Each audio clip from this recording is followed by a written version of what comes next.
नमस्कार विद्यार्थी मित्रांनो, कसे आहात? आणि सगळ्यात महत्त्वाचा आणि हक्काचा प्रश्न, तुमचा अभ्यास कसा चालू आहे? खास करून मी आज बोलणार आहे चालू घडामोडींवर. आणि नेमकं काय बोलणार आहे, कशी स्ट्रॅटेजी असणार आहे हे तुम्हाला थंबनेल वरून कळलंच असेल, बरोबर ना रे? विद्यार्थी मित्रांनो, बॉम्बे हायकोर्टचा अभ्यास एकदम जोमात चालू आहे, मला माहिती आहे, बरोबर? कारण परीक्षा अगदी तोंडावर आलेली आहे आणि तुम्हाला अभ्यास एकदम कसून करायचा आहे. आपलं सिलेक्शन फिक्स ठेवायचं आहे यावर्षी, बरोबर?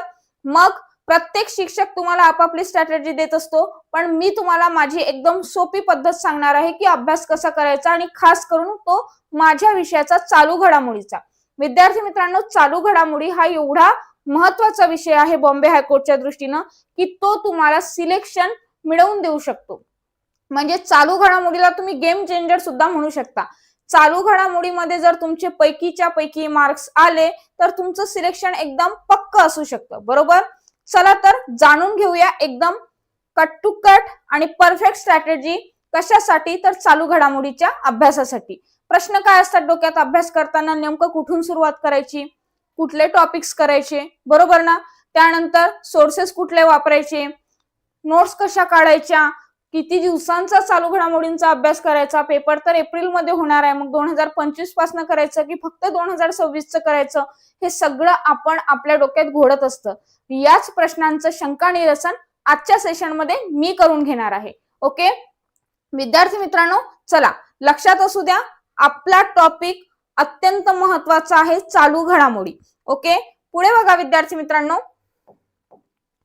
चालू घडामोडी परीक्षेचं जे स्वरूप आहे आणि आपल्याला महत्व काय आहे चालू घडामोडीचं. चालू घडामोडी जो आहे हा गुणांच्या दृष्टीनं गेम चेंजर ठरू शकतो. म्हणजे तुम्हाला बाकी विषयामध्ये चांगले मार्क्स मिळाले आहेत आणि सोबत चालू घडामोडीचे काही प्रश्न तुम्हाला नाही जमले तर तुमचे मार्क्स तिथे एकदम कमी होऊ शकतात. पण चालू घडामोडीमध्ये जर तुम्ही परफेक्ट मार्क्स मिळवले तर हाच विषय तुमचा सिलेक्शनचा विषय ठरू शकतो. ओके, आणि दुसरी महत्वाची गोष्ट, आपल्याला जे आहेत अगदी जसेच्या तसे प्रश्न विचारले जातात, वन लाइनर स्वरूपाचे. ठीक आहे, आपल्याला जे असतात ते वन लाइनर विचारले जातात, त्यामुळे आपल्याला जास्त ताण घेण्याची गरज नाही. वन लाइनर प्रश्न कसे असतात तर एकदम सरळ सरळ पाठ होतात, सोपे असतात. त्यामुळे आपण हा विषय एकदम छान पद्धतीने लक्षात ठेवू शकतो आणि यामध्ये पैकीच्या पैकी मार्क्स मिळवू शकतो. ओके विद्यार्थी मित्रांनो, पुढे बघा रे, अभ्यासाचे जे म्हणजे मुख्य स्तंभ आहे. आता इथे स्तंभ म्हटले, पण मी म्हणेल की कुठले पॉइंट्स करायचे जेणेकरून तुमचा चालू घडामोडीचा एकही मार्क्स कटणार नाही. तर त्यामध्ये पहिलं दिसते तुम्हाला न्यायालयीन घडामोडी. ओके, बॉम्बे हायकोर्टची एक्झाम आहे तर तुम्हाला न्यायालयीन घडामोडी ह्या बघायच्याच आहे, 100% लक्षात असू द्यायच्याच आहे, चुकवून जमणार नाही. ओके, त्यानंतर पुढे बघा विद्यार्थी मित्रांनो, महत्वाच्या नियुक्त्या. आता नियुक्त्या ज्या आहेत ह्या 100% विचारल्या जातात. कुठल्या पदावर कोणाची नियुक्ती झाली, ठीक आहे, हा प्रश्न परीक्षेला दिसणार म्हणजे दिसणार. मग हा जो विषय आहे नियुक्तीचा, हा जो टॉपिक आहे हा तुम्हाला टाळून चालणार नाही. पुढे बघा विद्यार्थी मित्रांनो, पुरस्कार आणि सन्मान.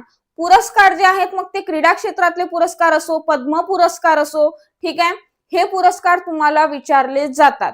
मग कुठल्या गोष्टीसाठी कोणत्या व्यक्तीला पुरस्कार मिळालेला आहे तर हे टॉपिक 100% करायचे आहेत.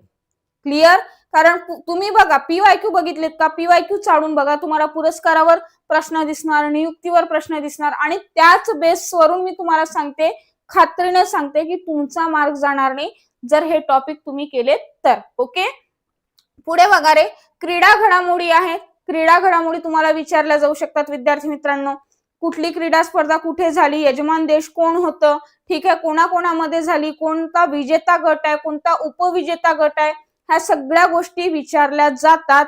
आणि ह्या सगळ्या गोष्टी मी डेली मध्ये घेत असते, डेली बेस चालू घडामोडी घेत असते. माहिती आहे ना तुम्हाला, सकाळी 9 वाजता युट्यूबच्या प्लॅटफॉर्मवरती, फेसबुकच्या युट्यूब प्लॅटफॉर्मवरती तुम्हाला माझं लेक्चर दिसेल चालू घडामोडीचं, एकदा करून बघा. त्यामध्ये हे सगळे पॉइंट्स कव्हर केलेले आहेत मी, आणि पुढे पण करणार आहे जोपर्यंत तुमची परीक्षा होत नाही तोपर्यंत. ओके, पुढे बघा विद्यार्थी मित्रांनो, त्यानंतर योजना आहे, तंत्रज्ञानाशी रिलेटेड आहे.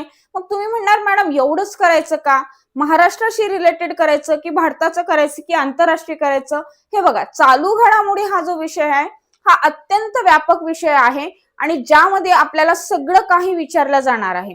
मग पूर्ण करत बसायचं का? नाही.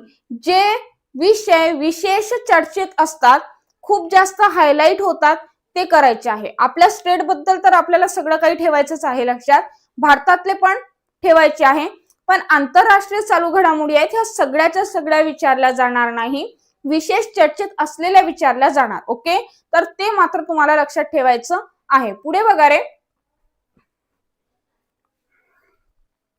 त्यानंतर मुंबई न्यायालयाबद्दल तुम्हाला संपूर्ण माहिती असणं गरजेचं आहे. सर्वोच्च व मुंबई उच्च न्यायालयाचे सगळ्या गोष्टी तुम्हाला लक्षात ठेवायच्या आहे, कारण आपण बॉम्बे हायकोर्टची एक्झाम देतोय, बरोबर.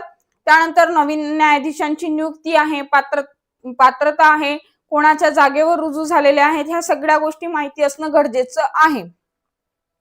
त्यानंतर इथे म्हटलंय चर्चेतील कलमे आणि घटना दुरुस्ती हा तर जीके जीएसचा पार्ट आहे, स्टॅटिक जीकेचा, तसाही तो तुम्हाला लक्ष करायचाच आहे. पुढे बघा विद्यार्थी मित्रांनो, आपण जे महत्वाच्या नियुक्त्या बघितल्या, मग त्या महत्वाच्या नियुक्त्यामध्ये तुम्हाला महाराष्ट्रातील नियुक्त्या बघायच्या आहेत आणि भारताच्या दृष्टीने कुठल्या स्टेटचे राज्यपाल कोण आहेत, कुठल्या स्टेटचे सीएम कोण झाले, ठीक आहे, तर ह्या सगळ्या गोष्टी. त्यानंतर केंद्रातील कॅबिनेट मंत्री आहे, निवडणूक आयुक्त आहे, म्हणजे हे इथे एक्झाम्पल दिलेले आहे की ह्या सगळ्या गोष्टी तुम्हाला बघायच्या आहे नियुक्तीमध्ये. जर भारत पुरस्कार बघतोय आपण, पुरस्कार आणि सन्मान, तर भारतरत्न आहे, महाराष्ट्रातील पद्म पुरस्कार आहेत, त्यानंतर ज्ञानपीठ पुरस्कार आहे, साहित्य पुरस्कार आहे, हे सगळे आपल्याला बघायचे आहे. पुढे बघा रे, जसं की आपण जर क्रीडेचा म्हणजे खेळाबद्दल जर आपण विचार केला तर कुठला खेळाडू कोणत्या खेळाशी संबंधित आहे, त्यानंतर कुठली ऑलिम्पिक स्पर्धा आहे, पॅरा ऑलिम्पिक आहे, क्रिकेट विश्वचषक आहे, अर्जुन पुरस्कार आहे, कोणत्या स्पर्धेचं आयोजन कुठे झालं, यजमान देश कोण होते, ठीक आहे, कोणामध्ये ही स्पर्धा झाली, त्यानंतर विजेता संघ कोणता, उपविजेता कोण, ठीक आहे, किती म्हणजे किती आणि हरलेले कोण, हरलं कोण, जिंकलं किती गुणांनी जिंकलं, तर ह्या सगळ्या गोष्टी आपल्याला विचारण्यात येतात खेळासंबंधित, ज्यालाच की आपण म्हणतो क्रीडा. पुढे बघा, आपल्याला योजना आहेत, ठीक आहे, तंत्रज्ञानाशी रिलेटेड आहे काही गोष्टी, त्यानंतर योजना आहेत, योजनेमध्ये काय असेल की लाडकी बहीण योजना आहे, अशा बऱ्याच योजना आहेत, विवाह मंडपम योजना आहे, कुठली आहे, कुठल्या स्टेटची आहे, कुठल्या मुख्यमंत्र्यांनी काढलेली आहे, ठीक आहे, त्या योजनेचं स्वरूप काय असणार आहे, ह्या सगळ्या गोष्टी तुम्हाला विचारल्या जाऊ शकतात. आणि एकदम छान पद्धतीने लक्षात ठेवायचा, फार ताण घ्यायचा नाही, कारण टेन्शन घेतल्याने होतं काय, तर अभ्यास कमी होतो आणि आपण जे करत आहोत ते पण आपण विसरून जातो. मग आपल्याला करायचं काय आहे, तर एकदम स्मूथली आणि छान पद्धतीने अभ्यास करायचा आहे. हार्डवर्क तुम्ही सगळे करता रे, शंका नाही त्याबद्दल, पण आता आपल्याला करायचंय स्मार्ट वर्क. कसं करायचं ते मी नक्की सांगणार आहे. व्हिडिओ शेवटपर्यंत तुम्हाला मात्र नक्की बघायचा आहे.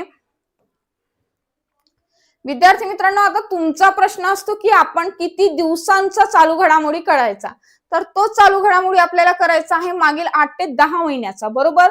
मग आता 8 ते 10 महिन्याचा, मॅडम बाप रे बाप, टेन्शन आले हो. 8 ते 10 महिन्याचा, अरे एवढा ताण घ्यायचा नाही, एकदम सगळं शिस्तीत होणार आहे. 8 ते 10 महिन्याचं तुम्ही आधी स्टेट लेवलचं काढून घ्या, त्यानंतर पूर्ण स्टेटचे म्हणजे आपण आपल्या भारताच्या दृष्टीने काढून घ्या, आणि आंतरराष्ट्रीय दृष्टीने विशेष चर्चेतले काढा. आणि त्यातही मी म्हणेल की जे सगळ्यात जास्त चर्चेत होते त्याच टॉपिकला काय करायचं, हायलाइट करायचं आहे, ठीक आहे. वारंवार वाचल्याने काय होतं, लक्षात राहतं. अवघड नाही हा विषय, खूप सोपा विषय आहे, ज्याला की असं काही कुठली मेथड लागणार नाही. जसं की गणिताला असतं की एखादी मेथड वापरावी लागते, हे करावं लागते, इंग्लिशचे काही रूल्स असतात ते लक्षात ठेवावे लागतात, मराठीचे व्याकरण सोडवताना काही नियम आहेत ते लक्षात ठेवायचे. याला मात्र असं काहीही नाही, त्याच्यामुळे ताण घेण्यासारखा विषय हा नाहीये. तुम्ही जर वाचत राहिले तर नक्की लक्षात राहील. आणि काही जणांचा तर एकदम फेवरेट टॉपिक असतो चालू घडामोडी. त्यानंतर विशेष लक्ष जर द्यायचं असेल तर मी सांगेल, आता इथे 3 महिने म्हटलंय, शेवटच्या 3 महिन्यामध्ये मी तर सांगेल की बॉम्बे हायकोर्टची एक्झाम तुमची एप्रिलमध्ये आहे की नाही. मग एप्रिलमध्ये जर एक्झाम होणार असेल तर तुम्हाला डिसेंबर, जानेवारी, फरवरी, मार्च म्हणजे जवळपास 4 ते 5 महिन्यातलं एकदम फिक्स करायचं आहे, जेणेकरून तुमचा एकही मार्क जाणार नाही. ओके. आणि विद्यार्थी मित्रांनो, इथे म्हटलं दररोज किमान 1 तास अभ्यास करा. मी तर सांगेल तुम्हाला 1 तास अभ्यास करण्याची गरजच नाहीये. का नाहीये, कारण दररोज सकाळी 9 वाजता तुमचं युट्यूबला लेक्चर असतं चालू घडामोडीचं, मी स्वतः घेते, ठीक आहे. त्यामध्ये मी संपूर्ण अभ्यास तुमचा करून घेते. समजा जर मी डेली बेस असतं, म्हणजे रोजच्या चालू घडामोडी असतात. त्यामध्ये जर मी 20 प्रश्न जर तुमचे कव्हर करते तर त्या 20 प्रश्नांचं मी दर्जेदार आणि डीप मध्ये विश्लेषण देते. त्या विश्लेषणासोबत तुमचे 60 प्रश्न आरामात कव्हर होतात. म्हणजे प्रश्न एक साधा 1 लाइनर क्वेश्चन असतो, पण त्या 1 लाइनर क्वेश्चनचे मी फोडून फोडून म्हणजे एवढं विश्लेषण देते की सहज 7 ते 8 प्रश्न एका प्रश्नामध्ये तुमचे कव्हर होऊन जात असतात. ओके, पुढे बघा. आणि नोट्स हस्तलिखित लिहायचे आहेत असं म्हटलेलं आहे. मी सांगेल की हस्तलिखित नोट्स तुम्ही लिहा. नोट्स स्वतःच्या स्वतः काढल्या तर छान पद्धतीनं लक्षात राहतं. पण माझ्या मी पीडीएफ जे लेक्चरला घेते, मी स्वतः एक्सप्लेन करते आणि मी एक्सप्लेन करत असताना तुम्ही ते ऐकत असता, बरोबर आहे. तर त्या सगळ्या नोट्स मी तुम्हाला टेक्स्टबुकच्या टेलिग्राम चॅनलवरती शेअर करत असते. तर तुम्हाला आरामात नोट्स सुद्धा मिळून जातात आणि 1 तास अभ्यास केला की तुम्हाला रिव्हिजन करायला फक्त एक 10 मिनिट द्यावे लागेल. संध्याकाळी झोपताना द्या, म्हणजे रात्री झोपताना द्या किंवा सायंकाळी द्या. कुठल्याही वेळेत तुम्ही आठवून बघा की आज काय काय झालं. नोट्सवरून एकदा नजर जरी तुमची निघाली तरी तुमचा आरामात अभ्यास होईल, रिव्हिजन सुद्धा होईल. ठीक आहे विद्यार्थी मित्रांनो. त्यानंतर बऱ्याच जणांचा प्रश्न असतो की मॅडम सोर्सेस कुठले वापरायचे, कुठले पुस्तकं वापरायचे. मार्केटमध्ये भरपूर पब्लिकेशन आहे, मासिक आहे, त्रैमासिक आहे, वार्षिक आहे. त्यानंतर वृत्तपत्र कुठलं वापरायचं, वृत्तपत्रामध्ये तर भरपूर काही असतं बापरे बाप. मग नेमकं वाचायचं काय, एवढं सारं असतं आपल्या डोक्यामध्ये. तर मी सांगेल विद्यार्थी मित्रांनो, वृत्तपत्रामध्ये लोकसत्ता आहे, महाराष्ट्र टाइम्स आहे, अशी वृत्तपत्र तुम्ही वाचू शकता. त्यामध्ये जे महत्वाचं पेज असतं, ठीक आहे, संपादकीय पेज जे असतं ते जास्त महत्वाचं आहे. त्यानंतर मासिक जे आहे लोकराज्य वगैरे, आता हे तर तुम्ही परिक्रमा हे आपण आपल्या मनाने चॉईस करू शकतो. ठीक आहे, यासाठी असं नाही की हेच वापरलं पाहिजे किंवा तेच वापरलं पाहिजे. फक्त मी एवढं सांगेल ज्यामध्ये ऑथेंटिक डेटा आहे ते मात्र नक्की वापरा. ओके, कारण एक जरी चूक असेल तर ते तुम्हाला काय होऊ शकतं, एखादी चूक तुमचा मार्क्स गमावू शकतो आणि तुम्हाला 10 पोरांच्या मागे खेचतं. मग आपल्याला मागे खेचायचं नाही, आपल्याला पुढे जायचंय, गर्दीला बाजूला लोटायचंय आणि आपल्याला पुढे निघून जायचंय. त्यानंतर डिजिटल प्लॅटफॉर्म तर तुम्हाला माहितीच आहे, युट्यूब आहे. ठीक आहे, युट्यूब वरती डेली आपलं लेक्चर असतं. मी तर सांगेल डेली लेक्चर युट्यूब वरच करा, मी दिलेल्या नोट्स करा. ठीक आहे, आणि आणखी काही डेली न्यूजपेपर वाचा, लोकसत्ता, सगळं काही एकदम शिस्तीत कव्हर होईल तुमचं. आणि पुढे रिव्हिजन सेशन सुद्धा मी लावलेले असतात, ते रिव्हिजन सुद्धा होते. इथे म्हटलं आहे की डेली मध्ये रात्री 1 तास रिव्हिजन करा. मी सांगेल 1 तास रिव्हिजन करण्याची गरज नाही, सकाळी 1 तास क्लास करा आणि 1 तास क्लास केल्यानंतर रात्री झोपताना 10 मिनिट पीडीएफ नोट्स ज्या दिलेल्या आहेत त्या नक्की वाचा. ओके, जर वेळ असेल तर तुम्ही भरपूर काही वाचू शकता, पण माझा एकटाच विषय तुमच्यासाठी नाहीये. तुम्हाला गणित करायचंय, तुम्हाला मराठी करायचंय, तुम्हाला भरपूर विषयाची तयारी करायची आहे. मग आपल्याकडनं एवढं होईल की नाही आणि टेन्शन येतं, त्यापेक्षा मी स्वतः सांगते की विश्वासानं सांगते, खात्रीनं सांगते की हार्डवर्क तर तुम्ही सगळेच करतात, स्मार्ट वर्क करायला शिका. ठीक आहे, पुढे बघा.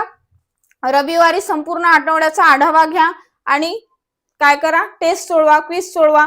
माझा एक रिव्हिजन सेशन असतं, रविवारी असतो, सोमवारी असतो, कधी तर सॅटर्डेला पण असतो.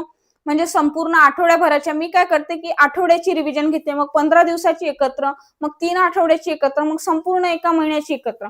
त्याने काय होतं, वारंवार त्याच त्या गोष्टी केल्याने डोक्यात फिक्स व्हायला लागतात. तर ती रिव्हिजन सेशन नक्की करा. तुम्हाला सुद्धा मी जरी रिव्हिजन सेशन घेतलं नसेल एखाद्या आठवड्याला तर तुम्हाला स्वतः रिव्हिजन करायची आहे, बसून करून घ्यायची आहे. ठीक आहे, त्यानंतर क्विज म्हणजेच की टेस्ट सिरीज जे आहे, आपल्या चॅनल मध्ये भरपूर टेस्ट सिरीज दिलेल्या आहेत, त्या टेस्ट सिरीज सोडवायला विसरू नका. कशा सोडवायच्या यावर सुद्धा एक व्हिडिओ येणार आहे. ओके, त्यानंतर तुम्हाला लक्षात ठेवण्यासाठी काही शॉर्टकट्स तुम्ही वापरू शकता, स्वतःचे स्वतः तयार करा. ह्या सगळ्या गोष्टी आहे विद्यार्थी मित्रांनो, जेणेकरून तुमचा अभ्यास काय होणार आहे, छान पद्धतीनं होणार आहेत. ठीक आहे, चला, माहिती आवडली असेल तर नक्की लाईक करा आणि ज्या विद्यार्थ्यांना या व्हिडिओची गरज आहे त्या लोकांपर्यंत हा व्हिडिओ नक्की शेअर करा, कारण अभ्यास महत्वाचा आहे. अंतिम टप्प्यात आपण आलेलो आहे. अंतिम टप्प्यात तुम्ही एकदम छान पद्धतीने तयारी करून तुमची पोस्ट नक्की मिळवू शकता. माझ्या शुभेच्छा तुमच्या पाठीशी आहेत. स्टॅटिक जीके म्हणा किंवा एक करंट अफेअर्स म्हणा, म्हणजे चालू घडामोडी, हे दोनही विषय तुम्ही पूर्णपणे माझ्यावर सोपवून द्या. मी तुमची एकदम कट टू कट क्लिअर तयारी करून घेणार आहे. छान पद्धतीने तयारी होईल, तुम्हाला ताण येणार नाही. हसत खेळत आपण अभ्यास करणार आहोत, हसत खेळत आपल्याला शिक्षण घ्यायचं आहे. आणि अजूनही काही लोकांनी बॅच परचेस केली नसेल तर चॅट बॉक्स मध्ये तुम्हाला लिंक दिसेल, किंवा टेक्स्टबुकच्या प्लॅटफॉर्म वरती जाऊन तुम्ही बॅच परचेस करू शकता. बॅच परचेस करत असताना गायत्री25 हा कुपन कोड नक्की वापरा, किंवा माझं टेलिग्राम चॅनल आहे गायत्री ऑनलाईन अकॅडमी, त्यावर मी बॅचची लिंक टाकत असते, त्या लिंक वरून तुम्ही माझी बॅच परचेस करू शकता. ठीक आहे, टेक्स्टबुकची बॅच परचेस करू शकता माझ्या नावावर, जेणेकरून तुमची ऍडमिशन होईल आणि तुमच्याकडून छान पद्धतीने सगळी तयारी मी पूर्णपणे करून घेईल. सोबतच माझी टीम असेल, आमची टीम असेल, जे तुमच्याकडून एकदम व्यवस्थित तयारी करून घेईल आणि तुम्हाला नक्की यश मिळवून देईल. ओके, चला विद्यार्थी मित्रांनो, थांबूया.